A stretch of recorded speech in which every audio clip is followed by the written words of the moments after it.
verdade, quando a gente fala, por exemplo, a importância, por exemplo, dos conselhos estadual e municipal, é porque no conselho estadual e municipal você tem como centralizar, você tem, por exemplo, tem como ouvir quem usa o serviço, você tem como ouvir as mulheres que procuram, que estão na condição de violência, e vocês têm como, por exemplo, evidentemente que toda instituição de segurança pública, por exemplo, tem a sua ouvidoria, tem a sua corregedoria, mas nos conselhos a gente tem um feedback do que é preciso, das dificuldades que as mulheres estão tendo, por exemplo, a acessar um serviço.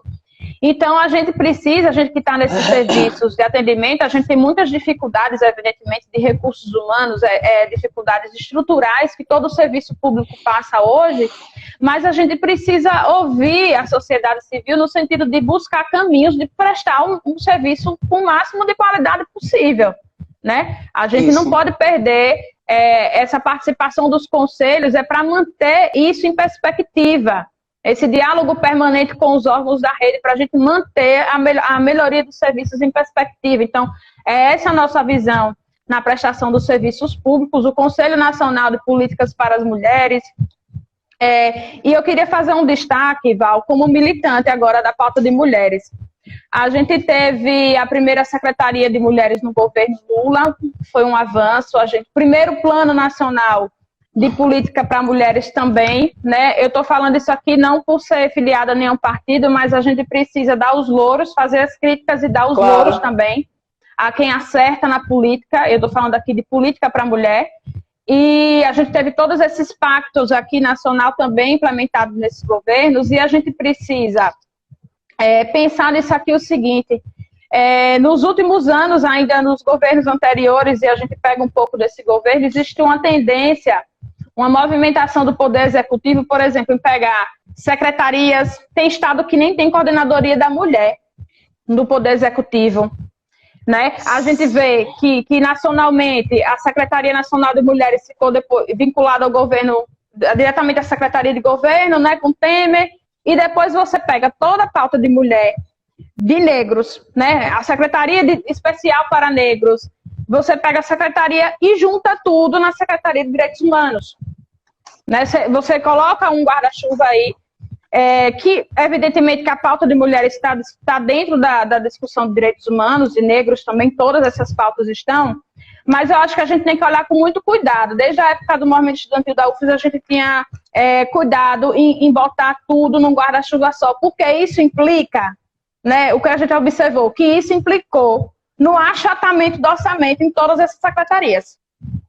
Você reduzir secretarias, né, com a pauta de direitos humanos, mas secretarias bem diversas, no guarda-chuva de uma Secretaria de Direitos Humanos, isso eu estou falando não só a nível do Estado, estou falando a nível federal, porque isso começou lá. E reduz essas pautas que demandam uma autonomia, um orçamento financeiro, tem os fundos nacionais para isso. Se você reduz uma faixa só, você reduz orçamento. Entendeu? Então, por exemplo, o que a gente não pode mais aceitar daqui para frente é, por exemplo, não ter coordenadoria de mulheres do Estado, não ter no município, sabe?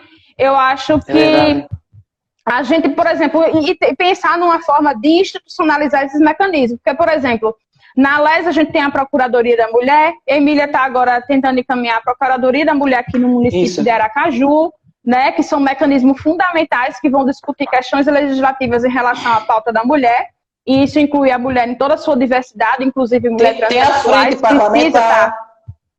Tem as frentes parlamentares, né, que participam, homens e mulheres, né, deputados. Então, assim, a gente precisa estar atenta a todos esses mecanismos, seja ele do Executivo Municipal, né, e principalmente, a partir de diante, por exemplo, não dá mais para escutar por exemplo, o candidato que desaprova, por exemplo, uma melhoria no transporte público. Eu sou a favor da parte das mulheres. Aí desaprova uma melhoria no transporte público, sendo que a população já tem hoje um nível de consciência que consegue perceber.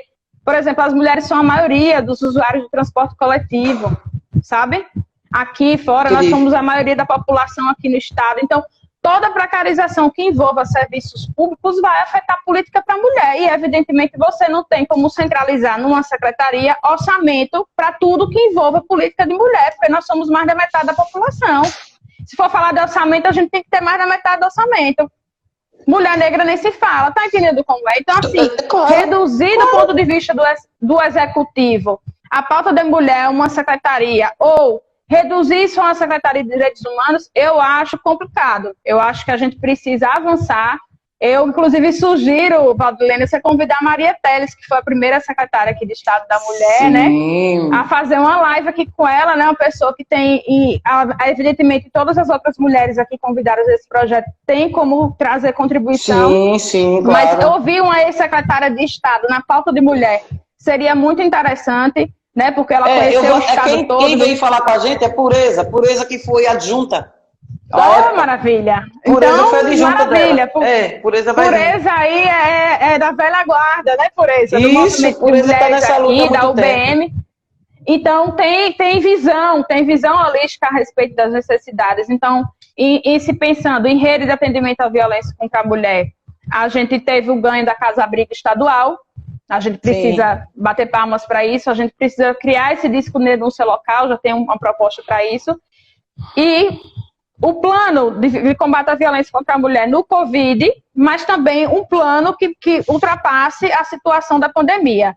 Né? A gente chegou a construir no Conselho Municipal o Plano Municipal de Combate à Violência contra a Mulher. Eu não acompanhei o último ano, eu não sei em que pé anda.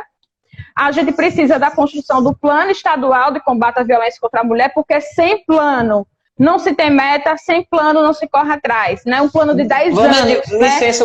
Licença um minuto. Então vamos chamar as meninas, a responsabilidade, são 24 cadeiras, 24 deputadas e deputados, nós precisamos do plano estadual. Vamos, nossas deputadas são 6, nós temos deputados que são muito receptivos, homens, né, que estão envolvidos, então vamos pensar nisso aí, gente. Né? A gente soube, inclusive... Eu vou mandar essa live para todos eles, e todas elas, que eu tiver contato. A gente soube, inclusive, Valdilene, que o deputado Irã protocolou uma proposta de plano lá. Ele é um deputado homem. Seria interessante a gente saber e tentar socializar esse plano com as deputadas da frente parlamentar e endossar, né, se for o caso, discutir nos conselhos municipal e estadual. Vou conversar com ele. Ele vai fazer uma live endossar comigo, esse plano. Ele vai fazer pra gente rever esse deputado. plano. Ótimo. Então, assim, ele tem tido iniciativas interessantes, e aí eu estou falando aqui de todos os parlamentares, né, de várias, digamos assim, orientações políticas partidárias diferentes, mas que a gente acompanha por causa da pauta. Isso. E em relação à violência contra a mulher, que também foi propositura dele, está tendo a PL que ele propôs aqui na LES em setembro do ano passado, que é a PL da notificação obrigatória da violência contra mulheres, idosos e crianças, ou seja, grupos vulneráveis, nos condomínios verticais e horizontais de Aracaju.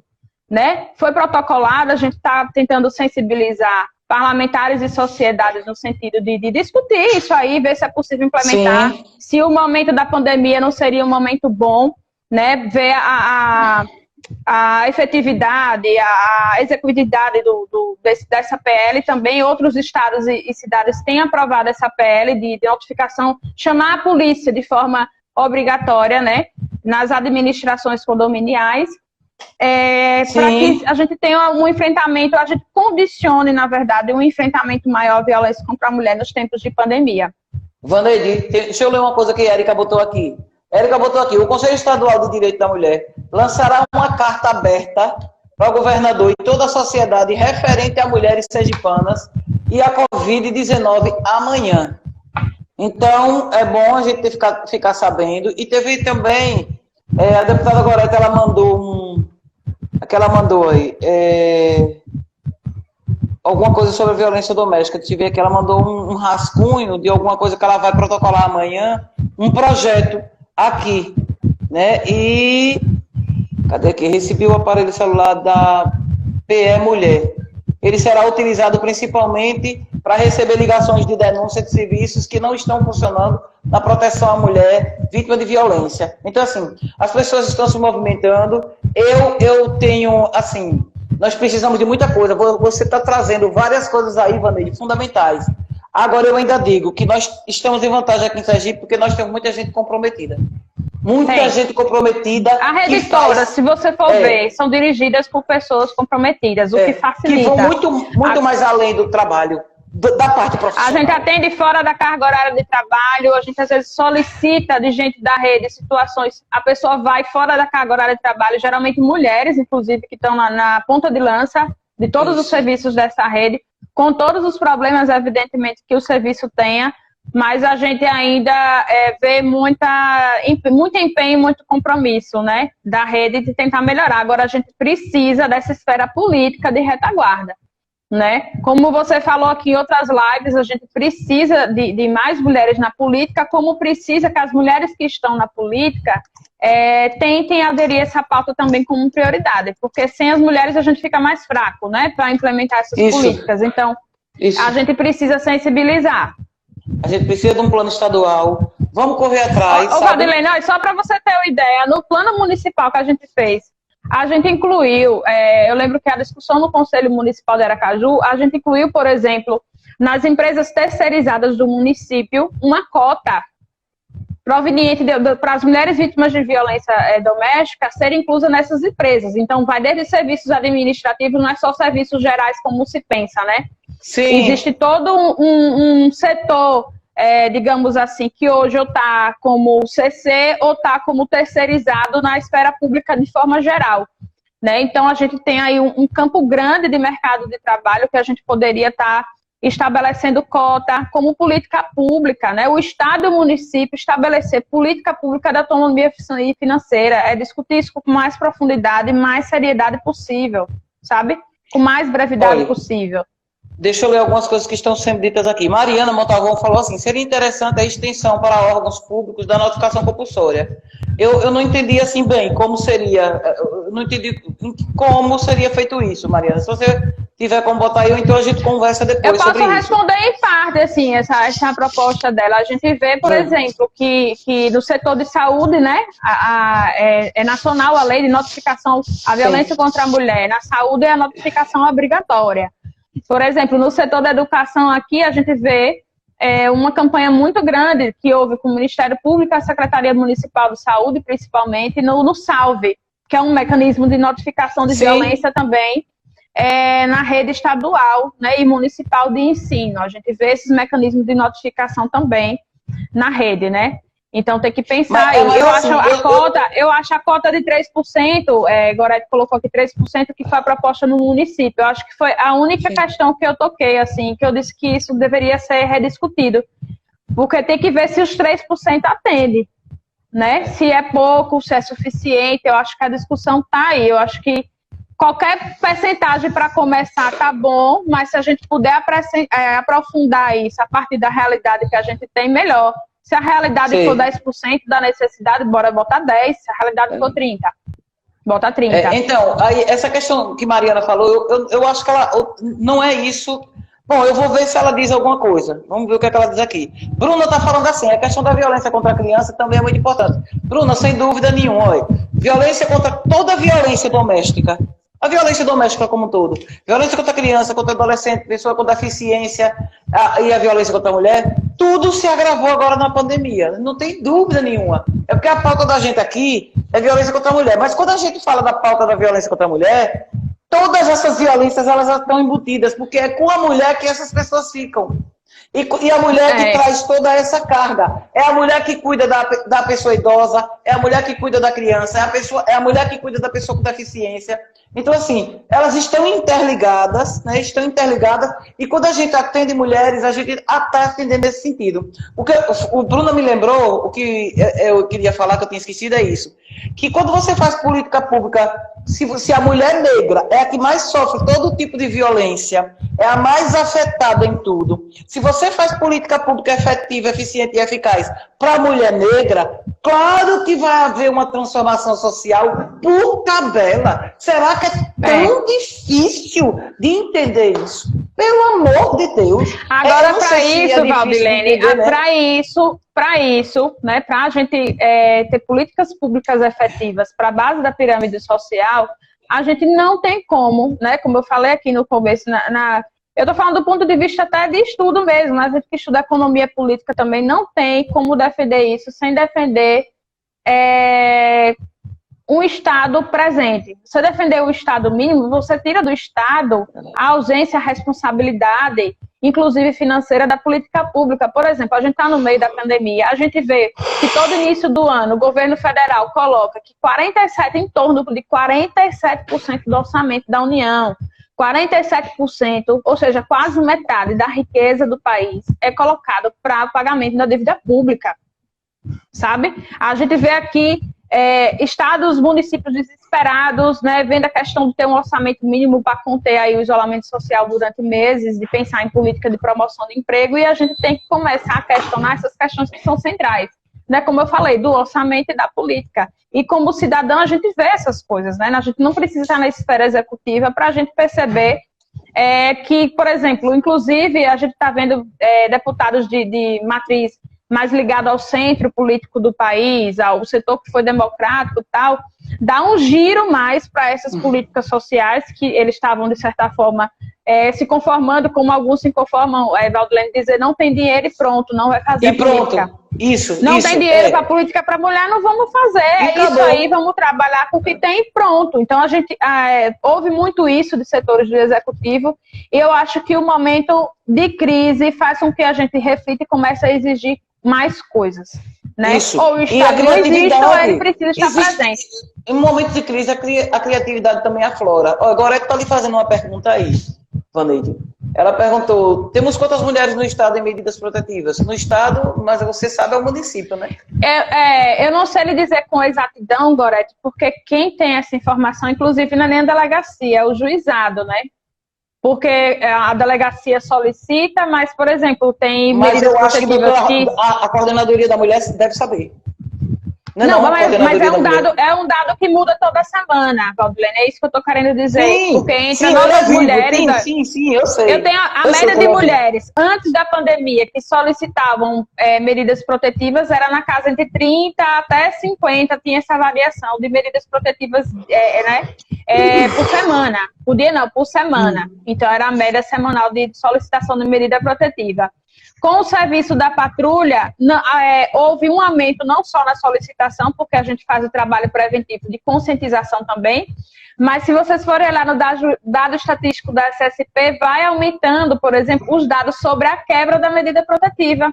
Porque a gente está informando para a mulher que se ela, por exemplo, não informar a autoridade judicial ou policial que aquele autor da agressão continua importunando ela, mesmo com a medida protetiva concedida, sem o serviço de patrulha, nos lugares que não tem serviço de patrulha, não tem como o judiciário saber se a mulher não informar. Então, a gente incentiva a mulher denunciar, inclusive, quando o autor da agressão quebra a medida protetiva, até porque, do ponto de vista penal, é um crime mais, digamos assim, mais pesado do que um crime, por exemplo, como ameaça, né?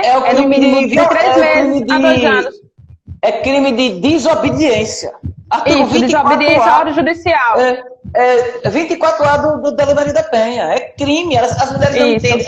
Na realidade, falta informação. E por isso que a mulher precisa ter assistência jurídica. É por isso que ela precisa ter. Se não for pela defensoria, que seja pela advocacia do ativa. O Estado tem que dar essa assistência às mulheres. O acesso à justiça, né, precisa ser um direito fundamental da mulher vítima de violência. Isso aí é essencial, a gente com certeza, isso é fundamental. Não temos dúvida. Mariana completou aqui a informação dela, ela disse assim, que se refere à lei que estipule que seja notificado, como por exemplo nas secretarias. Mas como assim? Porque, por exemplo, a notificação compulsória tem, né, profissionais da saúde. Mas como em secretarias, por exemplo, secretaria da... Como assim? Nos serviços executivos, eu entendi que foi nos serviços executivos, né, tipo, que envolve as servidoras de serviço... Mas como para as funcionárias ou para o público externo? É isso que eu quero saber. Entendeu? Ou para todo mundo? Eu não entendi, foi isso. Como seria na secretaria? Vamos dizer, a secretaria de... Uma secretaria qualquer, sem ser de saúde e educação. A gente só pensa na... Da administração. Secretaria de administração. Secretaria de administração. Como seria essa notificação compulsória na secretaria de administração? Seria como? Precisa de um órgão, né? Um órgão tipo ouvidoria que pudesse centralizar isso aí. Pronto, uma ouvidoria. Né? Seria melhor uma ouvidoria. A gente coloca a ideia das caixinhas. A gente sugere, Valdilene, em alguns lugares que não tem uma estrutura mínima, que possam estar, por exemplo, centralizando, encaminhando, né, as situações de violência, que surgiram caixinhas. A gente sempre fala caixinha do assédio, mas pode ser a caixinha da violência, a caixinha do amor. As mulheres podem se reunir no ambiente de trabalho, dar o nome que quiser à caixinha. Isso. Tipo aquelas caixas de sugestão, bota um coraçãozinho, ou bota uma caveira, bota o que quiser. Entendeu? E faça daquilo ali um início de uma política de se pensar como elaborar e como encaminhar a situação dos casos nas instituições. Pronto. Né? Aí, pronto, fechou. É isso, Mariana. Então, isso, na minha opinião, é mais efetivo. Porque assim, a notificação compulsória tem que ser feita por um profissional. É complicado. A pessoa teria que ter acesso àquela pessoa, o profissional teria que ter acesso àquela pessoa. E desse jeito, ou com essas caixinhas ou movidoria, seria mais eficiente. Algum órgão precisa. É, porque na notificação na administração, algum órgão precisa centralizar, não sei se a coordenadoria da mulher, do município, do estado, algum órgão precisaria centralizar, os conselhos, não sei, né? Os conselhos também têm essa tarefa, centralizar essas denúncias, essas ocorrências e ver como encaminhar a situação, né? Isso. Olha, eu queria fazer uma observação aqui. Vânia Souza disse assim: infelizmente o índice de violência contra a mulher é gritante e a sensação que temos é que não tem fim. Olha, Vânia, eu vou dizer para você, eu fico muito triste de ver esse pensamento na realidade. Sabe por quê? Porque eu não vejo desse jeito. Vou dizer por quê. O índice de violência contra a mulher não aumentou não, Vânia. O que aumentou foi o índice de denúncia. Esse homem não virou, agressor na pandemia, não. Agora, porque a mulher não está tendo mais espaço, não está tendo folga. Ele não está saindo de casa para ir trabalhar, ele não está saindo de casa para jogar bola, ele não está saindo de casa para estudar. Então, assim, agora a panela de pressão está sem aquele pito de saída. Então, tem um ponto positivo nisso. Sabe o que é? É o desvelar. É para a gente ver que nenhum índice que for dito é o verdadeiro. Sempre vai ter mais. Olha, nós estamos tendo aí no Brasil todo uma onda de denúncia de abusadores. Não sei se vocês estão sabendo, né? De abusadores. Aí uma pessoa disse assim a mim: Valdilene, a gente trabalha tanto aí, esses homens abusando das meninas adolescentes. Gente, isso, pelo contrário, isso é o resultado do trabalho que a gente está fazendo. Quando as meninas se encorajam para denunciar, quando a mulher se encoraja para denunciar, apesar de todos os problemas que ela vai enfrentar, isso é o resultado de um trabalho de conscientização. Estava tudo muito embaixo do pano, né, Valdilene? Justamente. Estava tudo muito embaixo do pano. Cifra oculta. A pessoa diz assim: na minha época não tinha isso. Eu tenho uma senhora que disse assim a mim: na minha época não tinha isso. As mulheres casavam e viviam a vida toda com o marido. Não tinha o quê, minha senhora? A que preço? A pessoa ficava 40, 50 anos casada. A que preço? Então, assim, hoje isso mesmo, Val. Isso está sendo desvelado, as pessoas estão sabendo e as pessoas estão começando a perceber que isso não é certo. Porque tem gente que prefere filmar para botar nas redes sociais, né? Tem um caso agora, não sei se vocês viram, que aconteceu, parece que aconteceu aqui, botar nas redes sociais, a mulher, o homem escrachando, batendo na mulher e gente filmando, entendeu? Então, assim, ainda não existe uma consciência social, ainda não existe. Mas esses... Tem melhorado, né, Valdilene? Como é? Tem melhorado, a consciência social tem melhorado, tem avançado. Tem melhorado muito. Antes ninguém nem falava nesse assunto. Antes nem se falava. Quem comentou aqui, que eu esqueci o nome dela, peraí. Me diga uma coisa, há 20 anos atrás, Vânia, há 20 anos atrás, onde era que você via no rádio, na televisão, em algum lugar, falar que um homem foi preso porque agrediu uma mulher? Onde você via dizer, olha, até pronto, um crime, a mulher ser assassinada. Onde? Não, saía notícia, mas as pessoas tinham aquilo como uma justificativa. Ele era marido. Era marido dela. Então, essa percepção de que esse status quo não pode ser mantido, já existe na sociedade, que antes não existia. Só o fato de estar todo mundo falando sobre esse assunto, isso é extremamente positivo. Todo mundo se incomodando com esses índices. Esses índices, eles são maiores do que os que ele aparece. Porque os abusadores sempre estiveram lá. Porque os homens agressores sempre estiveram lá. Os canalhas sempre estiveram lá. E tem 4 elementos, Valdilene, tem 4 elementos muito importantes quando a gente fala de violência contra a mulher, né? Que a mulher tem que enfrentar 4 principais coisas, né? Quando se vai inventar a violência contra a mulher, de todas as outras que você já falou, né?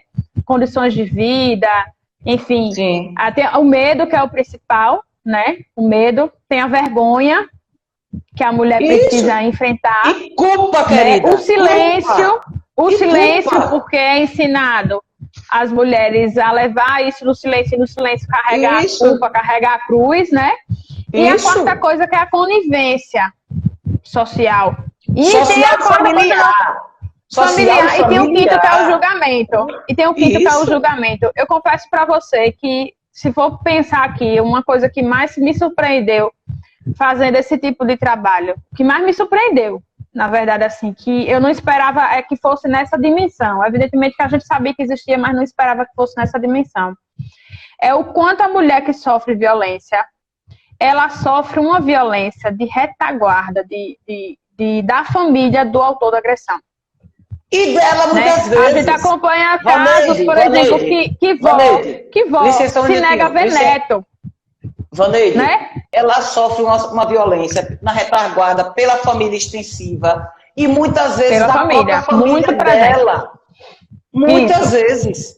Entendeu? Porque da família do agressor, entre aspas, é compreensível, né? Entre aspas. Não deveria ser. Isso. Mas você fala, não, é mãe dele, é pai dele. E mãe dela? É tia dos filhos, é vó dos filhos, é avô dos filhos dela, sabe? É tios, é primos, né? A gente tá falando disso. Isso. Então, gente, aí, eu vou dar. Agora o Vandeide vai fazer as considerações finais dela. E eu quero agradecer mais uma vez e dizer que, para mim, no meu ponto de vista, a gente está no caminho certo. A gente está no caminho certo. Encorajamento dessas mulheres para denunciar por cima de paus e pedras, por toda a dificuldade, com toda essa retaliação que elas sofrem, da sociedade, da vizinhança, das famílias, entendeu? De todas as pessoas que conhecem. Que eu tive 2 clientes que foram demitidas quando os patrões souberam que elas estavam de medida protetiva. Então, assim, é retaliação de todos os cantos. De todos os campos. Isso. E a gente tem que parar de julgar essas mulheres. E eu queria, Vanessa, que você fizesse aí agora, em 5 minutos, as suas considerações finais e falar sobre o que você quer falar. Faça até menos. Então, eu só queria recapitular, na verdade, os pontos que eu trouxe. Toda a política macro ela está relacionada diretamente à violência contra a mulher. Então, políticas, independentes das cores partidárias, que defendem Estado mínimo, vocês sabem qual vai ser a consequência. A consequência vai ser corte por cima de corte e precarização dos serviços. É menos policiais, é menos assistentes sociais, é menos psicólogos, é menos advogados para tratar o tema da violência contra a mulher. Então, qualquer política de Estado mínimo, ela vai de encontro ao combate à violência contra a mulher. Esse é o primeiro elemento. O segundo elemento do desafio de você, por exemplo, combater a violência contra a mulher com o recorte racial, com o recorte de orientação sexual. A gente precisa discutir segurança pública e periferia, e a gente precisa entender que não se combate a violência contra a mulher apenas com política de segurança, evidentemente. A gente precisa das outras políticas, como a gente já falou, e a principal, uma das principais, a autonomia financeira, a agilidade, rever essa questão da pensão alimentícia, sabe? Eu acho que é algo que a gente precisa rever, essa questão da guarda, né? A gente está vendo muitos processos de alienação parental envolvendo situações de violência doméstica, então essa parte civil da Lei Maria da Penha também traz elementos importantes em que o movimento de mulheres precisa estar discutindo e pensando em saídas para os gargalos que existem hoje. Pactos, políticas, convênios, a gente tem aí um arcabouço de mais de 10 anos, 15 anos aí de acúmulo das instituições, né, que trabalham com esse atendimento, dos movimentos sociais e dos mecanismos de controle social, que são os conselhos. Então, a gente tem um arcabouço aí legal muito grande, a gente precisa usar isso que a gente já tem acumulado para a gente formular esses planos na nossa esfera estadual e municipal. A gente precisa desses planos, a gente precisa de meta e a gente precisa de orçamento. Então, eu acho que a gente está no ano eleitoral, acho que a gente precisa começar a exigir o comprometimento dessa pauta dos candidatos e candidatas. Exatamente. E associar esse comprometimento a um orçamento financeiro. E não deixar isso para as eleições, a gente pode começar a cobrar de agora. Né? A quem já está representando a gente de bandeira partidária. Independente de bandeira partidária. Porque pauta de direitos humanos, pauta de igualdade de gênero, de direitos humanos, de direitos das minorias, é pauta de quem tem caráter, não é pauta de direita nem pauta de esquerda. Ou é pauta de direita e é pauta de esquerda. É desse jeito. É pauta de quem tem caráter, simplesmente. Desse jeito. Aqui em Sergipe a gente vê um certo avanço, né? Você vê a Lei Maria da Penha vai fazer 14 anos, mas a gente vê alguns atrasos, né? A lei de 3 de abril agora, que regulamenta essa questão de trabalhar o homem, né, na Lei Maria da Penha, vê agora, depois de 14 anos. Mas foi então, ótimo, viu? Graças a Deus. Avanço, não temos dúvida, mas demorou. Tá entendendo, Valdilene? Eu já pedia, Vaneide, no meu E vai demorar mais, eu diria. Eu já pedia. E vai demorar mais. Porque a gente precisa que o executivo e o estadual se comprometam a executar. Porque não adianta o juiz, vou encaminhar aqui a medida protetiva se não tiver o serviço. Precisa ter o serviço. Se não tiver o serviço, concordo. Mas aí a advocacia tem que exigir, que é para o judiciário exigir que o executivo faça. Porque assim, eu já pedia nos meus processos que o homem fosse encaminhado desde o princípio. E aí era recusado porque dizia que era antecipação de pena. Né? Mas agora não tem mais essa desculpa. Então, olha, a gente tendo o respaldo legal para ir atrás, fica mais fácil de mudar isso aí. Com certeza. Então, assim, e dizer que, tipo, do ponto de vista da segurança, eu acho que as guardas municipais e a polícia militar, eu falo principalmente como guardas municipais, porque a gente tem condições de estar o guarda municipal tem em muitos municípios, né?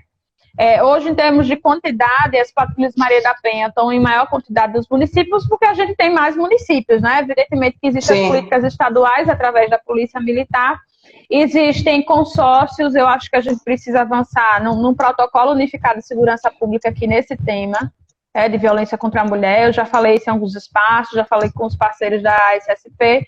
Eu acho que a gente tem como avançar nisso aqui. Nos colocamos à disposição, inclusive, para construir esse protocolo unificado. O município de Aracaju conseguiu construir um protocolo da rede, né? Eu não sei como é que está o andamento nos últimos meses, que eu não acompanhei, mas o município já criou um protocolo unificado onde todos os atores da rede sabem o que cada um faz, né? O que a gente precisa de mecanismo, como eu falei, de câmeras técnicas, onde, por exemplo, a guarda vai encaminhar a mulher para tal serviço, aquele serviço, sabe? E os feedbacks, né? Fazer com que a mulher vítima de violência doméstica se torne sujeito dentro dessas políticas públicas e dessa rede. Então, isso basicamente que eu teria que falar. É um tema inesgotável, a gente poderia aqui só falar da parte civil da Maria da Penha, e eu preferi. Eu tinha que escolher o que falar aqui, então, vamos fazer um fórum, isso. Vaneide, vamos fazer um fórum com esse povo todinho para falar disso aí. Vamos fazer. Eu, no meu ponto de vista, esse ano não vai ter mais evento físico, no meu ponto de vista. É uma visão particular minha. Esse ano não vai ter mais evento físico. Mas a gente tá aí. Ano que vem a gente volta. E vai dar tudo certo. Vaneide, muito obrigada, viu? Você quer falar mais alguma coisa? Obrigada, Pessoal, muito obrigada a todos e a todas. Obrigada a todo mundo que participou. Quero agradecer aqui a você novamente pelo convite, sempre é gratificante participar desses espaços. Agradecer a todo mundo aqui que participou durante a live aqui. Eu não consegui, evidentemente, olhar o comentário de todos, mas fica à disposição aí, pode mandar no direct pra gente, que a gente pode continuar a conversa no direct, e agradecer a participação de todas e todos aqui. Com certeza, pessoas provocadoras, pessoas inspiradoras estiveram aqui nessa live de hoje. E a gente está aqui para somar e contribuir esse tema. Viu, Valdilene? Parabéns. Ok, muito obrigado. Obrigado a você, parabéns pelo trabalho, pelo comprometimento. Apesar de tudo, vou dizer uma coisa a vocês. Eu que conheço, viajo muito por outros estados, apesar das dificuldades e das melhorias que nós precisamos, Sergipe ainda está relativamente bem, por incrível que pareça, viu, gente? Nós precisamos melhorar muito, mas a gente ainda tem essa questão de ser pequenininho e ter muita gente comprometida, isso ajuda muito. Então, Vaneide, um beijo. Sim. Gente, tchau, tchau. Tchau. Até a próxima live. Tchau, todo mundo. Tchau, tchau. Até logo. Boa noite, pessoal. Tchauzinho. Boa noite.